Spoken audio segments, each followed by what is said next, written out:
Why did October 7th happen? What were the signals that were missed? What could have been done differently? What did Bibi Netanyahu think he was doing, having Qatar pay Hamas millions and millions of dollars a month in order, in his thinking, to weaken the Palestinian Authority? What did he think was going to happen? So I guess my point, David, is I want to know everything I can know. I want to know everything I can about the intelligence failures, the military decisions, before I'm willing to say you could have done this or you should have done that or pass judgment. I received a text today. I received a text today from the best journalist I know in Israel, a very keen defense analyst, and he said, this memo of understanding is the end of Bibi. In other words, that after the failures of October 7th, he had decided that his political future would rest on his revival of Israeli strength, the reassertion of Israeli strength. He never apologized for October 7th, never took responsibility for it, but that this would be his path forward, and then he would keep at bay all comers, whether it's Gadi Eisenkot or whoever it might be. But that this memo of understanding is understood in Israel as a defeat, and a defeat of Bibi, and that this is the likely political end of him. I think a lot of people have gone broke predicting the political end of Bibi Netanyahu. Are you willing to go broke?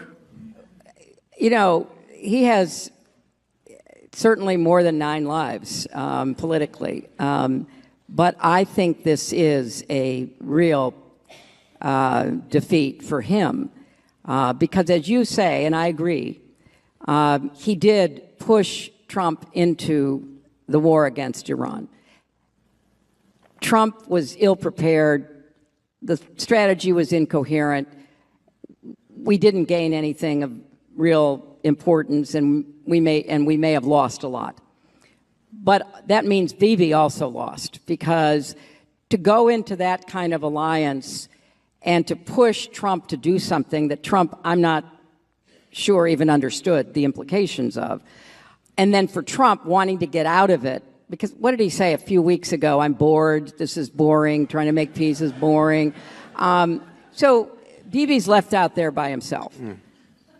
And there are several really serious questions. You know, what he's doing in Lebanon now is, to me, counterproductive. He has never had, Israel has never had, in as long as I can remember, a government that started out more open to working with Israel to try to disarm Hezbollah. Now, could the Lebanese army have done it on their own? No. But could the Lebanese army, with support from Israeli intelligence and maybe even Israeli military support in some forms, have gotten closer to it? The Lebanese people were turning against Hezbollah, turning against their military activities, turning against their political project, which, as you know, their political arm is represented in the Lebanese government. Sure. And rather than trying to be, you know, in my view, kind of smart about how to build up a Lebanese government for the purpose of disarming and neutering Hezbollah, which is definitely in Israel's interest, Israel has been engaged in this bombardment of Lebanon. And, you know, so they're fighting on that front. I think they're turning a blind eye to the settler violence in the West Bank is extremely dangerous. You look at the training of the Palestinian Defense Forces, which started under George W. Bush, continued under Obama, continued probably to this day, where Palestinians, under an agreement between Jordan and the United States, were trained in Jordan to provide security. And they were a partner to the IDF. You know, when what happened in Gaza, Hamas kept expecting to see uprisings in the West Bank, uprising by Hezbollah, you know, surrounding Israel on all sides. That didn't happen at that time. Hezbollah started doing some rockets and other stuff, but I think mostly under Iranian pressure to step up and do that. And so to be creating a tinder box of potential uprising in the West Bank while you're fighting Hezbollah, while Hamas still controls 40% of Gaza, and they control it militarily and civilly. And that has not been uprooted yet. So I think, Netanyahu believes that war is his friend because his political standing is under attack from a lot of different directions. And he wants to contain the opposition by creating conflict so that he tries to rally the country behind him.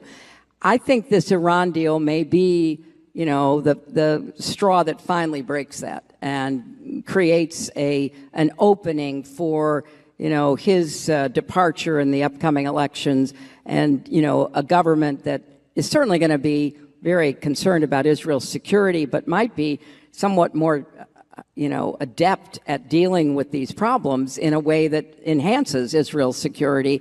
And, there's a great line. Somebody said to me the other day, Israel was the startup nation. I mean, the amount of economic activity, technology, obviously defense, businesses that sprang up. But I'm worried that if you don't see a government that understands the importance of tending to Israel's economy and future, you're going to see a big exit by particularly young Israelis, and there is some evidence of that. An exit of young Israelis and an exit of many Democrats from reflexive support of Israel as well.